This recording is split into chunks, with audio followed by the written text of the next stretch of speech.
Aleandro Greco, zëri i arbërisë në diasporën e largët.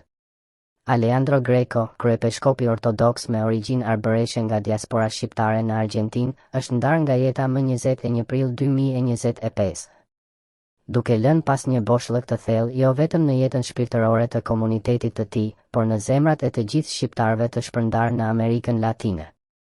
Me rënje të thella nga familjet arbëreshe të Greco dhe Muzakajve, ai ishte pasardhës i një trashëgimie të lavdishme, e cila e kishte çuar përtej oqeanit për të ruajtur dhe përcjell gjuhën, kulturën dhe shpirtin shqiptar në tokat e largëta të Argjentinës, Brazilit, Kilit dhe Uruguayt.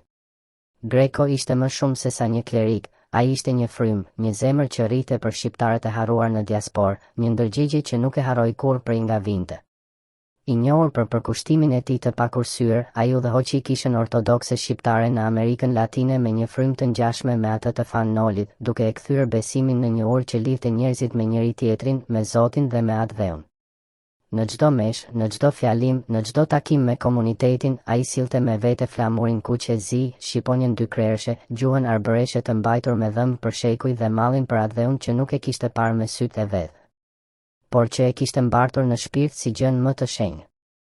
Për arbëreshët në Berisso, për besimtarët në Buenos Aires, për shqiptarët në çdo cep të kontinentit jugamerikan, ai ishte figura e atit, e dritës, e kujtesës. I ndjeshëm ndaj asimilimit, ai përpiqej të ribashkonte ata që ndiheshin të humbur, duke u thënë se gjaku shqiptar nuk tretet dhe se porta e kishës dhe e shpirtit të tij do të ishte gjithmonë e hapur. Nuk ishte i përkufizuar vetëm si peshkop, ai ishte poet i shpirtit kombëtar.